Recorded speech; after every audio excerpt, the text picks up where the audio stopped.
अभिनव की बेतरतीब बढ़ी हुई दाढ़ी वाले थके हुए चेहरे पर आंसू बहने लगे। ये देखकर ईशान एक पल के लिए बस उसे देखता ही रह गया और फिर उसने आखिरकार एक राहत की सांस ली। उसके दिल से एक बहुत बड़ा बोझ उतर गया था। बिना कुछ कहे ईशान तुरंत उठकर कमरे से बाहर निकल गया। नीचे लिविंग रूम में दामोदर, अनन्या और बाकी सभी लोग बेसब्री से उसका ही इंतजार कर रहे थे। उन सभी के चेहरे पर एक घबराहट थी। किसी को नहीं पता था कि ईशान के एक्शंस का क्या रिजल्ट निकलेगा। जब आखिरकार ईशान नीचे आया तो अनन्या और बाकी लोग तुरंत अपनी अपनी जगह पर खड़े हो गए। अनन्या ने चिंता जताते हुए पूछा, ईशान, अभिनव कैसा है? ईशान ने अपने चेहरे पर एक मिस्टीरियस मुस्कान लाते हुए कहा, अब वो ठीक है, अब तुम्हारी बारी है। जाओ, जाकर उसका सहारा बनो, लेकिन हाँ, मेंटली प्रिपेयर रहो। मुझे लगता है कि आंसुओं के सैलाब की वजह से तुम्हारे कपड़े गीले हो जाएंगे। ये सुनते ही अनन्या तेजी से सीढ़ियों की ओर भाग गई। दामोदर और बाकी लोगों ने भी एक राहत की सांस ली। दामोदर ने कहा, ठीक है, अच्छा है, रोना बहुत अच्छा है, सब कुछ बाहर निकल जाए तो बेहतर है। विक्रम और हरदेव भी एक दूसरे को देखकर खुशी से रो रहे थे। अकरम, बलराज, मोंटी, कबीर सभी लोग एक सुकून की सांस ले रहे थे। तभी हंसराज ने क्यूरियसली पूछा, ईशान, आखिर तुमने अभिनव से ऐसा क्या कहा कि वो मान गया? ईशान ने अपने बाल ठीक करते हुए मुस्कुराकर कहा, मैंने बस उससे अपने पास्ट के बारे में बता दिया।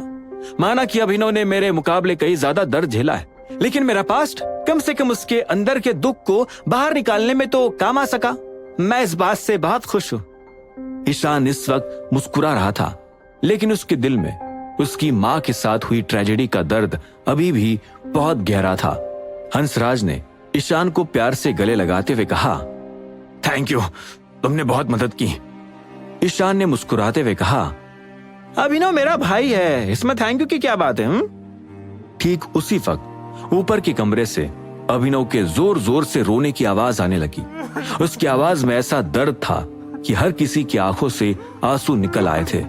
सब जानते थे कि जब अभिनव अपने अंदर का गिल्ट बाहर निकालेगा तभी उसे अपने अंदर के दर्द से थोड़ी राहत मिल पाएगी। दामोदर ने अभिनव को रोता हुआ सुनकर ईशान के कंधे पर हाथ रखकर कहा, thank you Ishan, thank you very much. Garhwal परिवार का हेड होने के नाते दामोदर सारी बातें जानता था। उसे ईशान के बारे में भी सब कुछ पता था, जो कि एक बहुत ही दर्दनाक ट्रेजेडी थी। इसीलिए ईशान का अपने इतने पुराने और गहरे घाव को अभिनव के सामने खोलकर रखना एक बहुत बड़ा सैक्रिफाइस था, जिसकी दामोदर की नजरों में बहुत वैल्यू थी।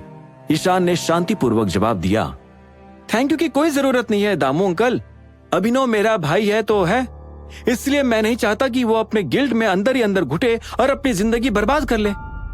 ईशान की ये बात सुनकर सभी लोग शॉक में आ गए और उन्हें समझ नहीं आया कि उन्हें किस तरह रिएक्ट करना चाहिए, क्योंकि एक तरफ वो अभिनव के लिए इतना बड़ा सैक्रिफाइस कर रहा था और दूसरी तरफ वो गढ़वाल फैमिली के हेड को दामू अंकल कहकर बुला रहा था।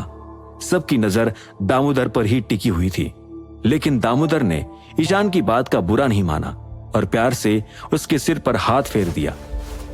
फाइनली सभी लोगों ने राहत की सांस ली और अपनी अपनी कुर्सी पर बैठ गए। लगभग 1 घंटे के बाद ऊपर के कमरे से रोने की आवाज बंद हुई। उसके कुछ ही देर बाद जैसे ही अभिनव और अनन्या के कदमों के नीचे आने की आवाज आई, सभी लोग तुरंत उठ खड़े हुए। अनन्या का सहारा लेते हुए अभिनव धीरे धीरे सीढ़ियों से नीचे उतर आया।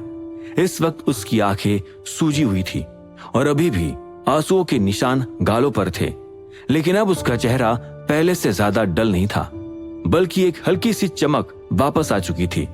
अभिनव को लिविंग रूम में बैठाते हुए अनन्या ने धीमे से कहा, तुम थोड़ी देर आराम करो, मैं और वाणी मिलकर तुम्हारे लिए डिनर तैयार करते हैं, तुम्हें खाना खाने की जरूरत है। अभिनव ने हाँ में सिर हिलाते हुए कहा, ठीक है। अभिनव के चेहरे की मुस्कुराहट देखकर फाइनली सभी लोगों को शांति मिली। मोंटी, अकरम, बलराज, अलायना और मैक्स पहले ही अपना सामान पैक करके बैठे हुए थे। वे एक एक करके अभिनव से मिलने गए और उससे विदा लेने लगे। अभिनव ने मोंटी का हाथ पकड़ लिया और बोला, सॉरी, मैं तुम सबके साथ बिल्कुल भी टाइम स्पेंड नहीं कर पाया। हो सके तो कुछ दिन और रुक जाओ। मोंटी ने बाकी सब लोगों की तरफ देखा और आंखों में आंसू लिए हुए बोला, अभिनव, भारती आंटी सिर्फ तुम्हारी ही नहीं, मेरी भी मां की तरह थी। वो मुझे अपने बेटे की तरह प्यार करती थी। भले ही उनके जाने का हमें बहुत दुख है, लेकिन अब वक्त आ गया है कि तुम्हें कुछ बड़े फैसले लेने होंगे, और उन फैसलों को लेने में तुम्हारी मदद हम तभी कर सकेंगे जब हम अपना अपना काम अच्छे से करें। पिछले 1 हफ्ते से हम सब यहाँ हैं, और इस वक्त तुम्हारे दुश्मन इस मौके का फायदा उठाने के लिए तुम्हारे खिलाफ चालें चल रहे होंगे। उनको उनकी औकात दिखाने के लिए हमें वापस जाना होगा। बदले में तुम प्रॉमिस करो कि जो कोई भी इसका जिम्मेदार है वो जिंदा नहीं बचेगा। मेरा बस चले तो वो जो कोई भी है मैं उससे अभी तोप से उड़ा दूं। बलराज जोश में आते हुए बोला। अकरम ने उसे शांत करते हुए कहा, बलराज, मौके की नजाकत को समझो। भूलो मत कि जो तुम्हारे सामने खड़े हैं वो कौन है। अभिनव और दामोदर सर वे इतने काबिल है कि वे बदला जरूर लेंगे। अगले ही पल अकरम घुटनों के बल अभिनव के सामने बैठा और बोला, हम लोग तुम्हारी खुशियों में शामिल होने आए थे, लेकिन तुम्हारे दुख में तुम्हें अकेला छोड़कर जा रहे हैं। आई होप तुम हमें माफ कर दोगे। अभिनव ने एक मुस्कान के साथ अकरम का हाथ थाम लिया और बोला, मैं वादा करता हूं कि जो कोई भी इसके पीछे है उससे नरक की गहराइयों में पहुंचा दूंगा। मुझे तुम लोगों से कोई शिकायत नहीं है। तुम लोग अपना ख्याल रखना। मैक्स आगे बढ़कर आया और बोला, king of the world, Italy में एक कहावत है, प्यार और मौत के आगे सब कुछ झुकना पड़ता है, फिर चाहे वो दुनिया का राजा ही क्यों ना हो। आई होप कि ये एक्सपीरियंस तुम्हें कुछ सिखा कर जाएगा। मैं और बाकी के king of the world members हमेशा तुम्हारे साथ खड़े हैं। किसी भी मदद की जरूरत हो तो बस एक फोन कर देना। अभिनव ने हाँ में सिर हिलाया और फाइनली उन सभी लोगों को विदा किया। दामोदर ये देखकर बहुत खुश था कि अभिनव ने उसके सपोर्ट के बिना अपनी जिंदगी में केवल पैसा और ताकत ही नहीं बल्कि बहुत अच्छे दोस्त भी कमाए थे। उन लोगों के जाने के बाद थोड़ी देर में अनन्या और वाणी खाना तैयार करके ले आई। अभिनव, जो कि पिछले कई दिनों से बिना खाए पिए कमरे में बंद था, खाने पर टूट पड़ा और मिनटों में सब कुछ चट कर गया। खाना खाने के बाद अचानक अभिनव ने दामोदर से कहा, अंकल, मुझे आपसे कुछ बात करनी है। दामोदर ने पूछा, क्या बात है, बोलो। अभिनव उठ खड़ा हुआ और सीढ़ियों की तरफ जाते हुए बोला, क्या हम छत पर जाकर बात कर सकते हैं? दामोदर भी तुरंत उठकर अभिनव के पीछे पीछे चला गया। अनन्या और बाकी लोग चुपचाप वहीं बैठे रह गए। छत पर पहुंचकर अभिनव बालकनी की रेलिंग पर झुका हुआ रात की ठंडी हवा में अपने ख्यालों में डूबा हुआ था। दामोदर ने उसके पास आकर कहा, अभिनव, क्या बात है? तुमने इस तरह मुझे अलग क्यों बुलाया? यह सवाल पूछते हुए दामोदर थोड़ा नर्वस लग रहा था, जैसे कि उसकी कोई चोरी पकड़ी गई हो। दामोदर जानता था कि भले ही अभिनव अपने पापा संजय का बदला लेने और उन्हें उनका हक दिलाने के लिए इस गढ़वाल परिवार में शामिल हुआ था, लेकिन भारती को वो मां मानता था और वो उसकी जिंदगी में बहुत वैल्यू रखती थी। लेकिन अब वो जा चुकी थी। अभिनव ने पूछा, अंकल, क्या आपको ब्लैक प्रिजन के बारे में पता है? यह सुनते ही दामोदर का चेहरा एक पल के लिए फीका पड़ गया और वो बिल्कुल चुप हो गया।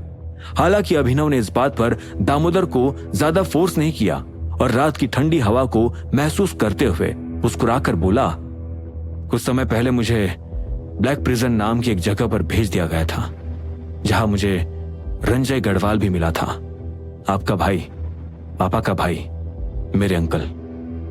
दामोदर एक कमजोर सी आवाज में बोला, अच्छा, और फिर अभिनव ने आगे कहा, एक्चुअली जब मुझे उस ब्लैक प्रिजन में कैद किया गया था तो मैंने कभी भी हार नहीं मानी, क्योंकि मेरे पापा ने मुझे कभी हार मानना सिखाया ही नहीं था और ना ही मैं माँ और अनन्या को अकेला छोड़ सकता था। लेकिन एक बात थी जो मुझे बिल्कुल समझ नहीं आई। अगर कपूर परिवार और अम्मा जी सच में मेरी जगह उस बहरूपिये को बैठाकर सब कुछ हड़पना चाहते थे, तो फिर उन्होंने मुझे मरवाने की बजाय जेल में क्यों भिजवा दिया? मुझे मारना तो उन लोगों के लिए बहुत आसान होता और तब मेरे वापस आने की कोई गुंजाइश भी नहीं रहती। दामोदर के चेहरे पर एक शौक था और वो धीरे से मुस्कुरा दिया। तभी अभिनव ने आगे कहा, लेकिन मैं अब समझ चुका हूं कि ऐसा क्यों हुआ। मेरे पुराने सारे डाउट्स क्लियर हो गए। उस दिन जब प्रभात ने कहा था कि मैं जिंदा कैसे बच गया, मुझे तो मर जाना चाहिए था, तो मुझे समझ आया कि कपूर फैमिली और अम्मा जी का ओरिजिनल प्लान मुझे मरवा देने का ही था। यह कहते हुए अभिनव ने दामोदर की ओर देखा और बोला, मुझे बचाने के लिए बहुत बहुत शुक्रिया। दामोदर ने पकड़े जाने वाली गिल्ट स्माइल दिखाते हुए कहा, जितनी मुझे उम्मीद थी तुम मुझसे कहीं ज्यादा समझदार हो। मुझे लगा था कि मैं ये बात तुमसे कुछ और वक्त के लिए छुपा पाऊंगा। अभिनव ने रेलिंग पर हाथ रखते हुए कहा, अगर इतनी सारी चीजें एक साथ न हुई होती तो शायद आप कुछ समय के लिए ये बात छुपा भी सकते थे। पहले अम्मा जी और कपूर फैमिली की कॉन्स्पिरेसी को पकड़ना, चुपचाप उनको फॉलो करना और फिर मुझे मौत के मुंह से बचाकर ब्लैक प्रिजन में भेजना, एक ऐसी जगह जहां पर मैं बहुत जल्दी ग्रो कर सकूं। और हुआ भी यही। इतने सारे पावरफुल फाइटर से लड़ने के बाद मैंने बहुत तेजी से इतनी सारी चीजें सीखी हैं जो मैं अगले 2 साल तक भी नहीं सीख सकता था। यह सुनकर दामोदर काफी खुश हुआ और वो कुछ बोलने ही वाला था कि तभी अभिनव के चेहरे पर एक गुस्सा छा गया और वो आगे बोला, अब जब मुझे आपके इस पूरे प्लान के बारे में पता चल गया है तो मैं भी समझता हूं कि गढ़वाल परिवार का हेड बनने के लिए मुझे अपनी बहुत सी कमियों को सुधारना होगा और ब्लैक प्रिजन जैसी जगह मेरे लिए परफेक्ट थी। लेकिन मां अगर आज जिंदा होती तो मैं आपका सच्चे दिल से शुक्रिया अदा करता, और आपकी इस चालबाजी की वजह से एक बहरूपिया मेरे घर में घुस गया। आपको अच्छी तरह पता था कि पिछले 1 महीने से मां के साथ रहने वाला आदमी मैं नहीं बल्कि प्रभात ओझा था। उसके बावजूद भी आपने कोई एक्शन नहीं लिया, नहीं मेरी मां को बचाने के लिए और नहीं मेरे पत्नी को बचाने के लिए। अगर आपने शुरू में ही अम्मा जी और उनके प्लान को एक्सपोज कर दिया होता तो आज मेरी मां मरती।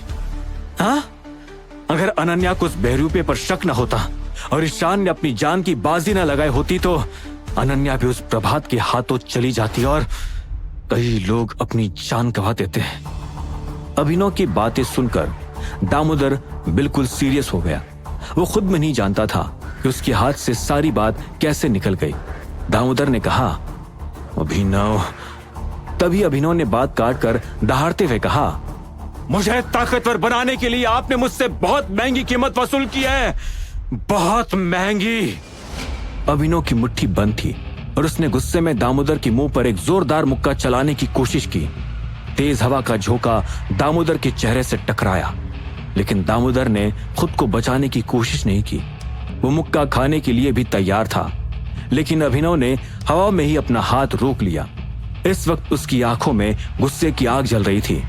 दामोदर ने एक कड़वाहट भरी मुस्कुराहट के साथ कहा, तुमने मुझे मारा क्यों नहीं? मैं यही डिजर्व करता हूं। अगर कोई यह नजारा अपनी आंखों से देख लेता तो वो भी शौक में चला जाता।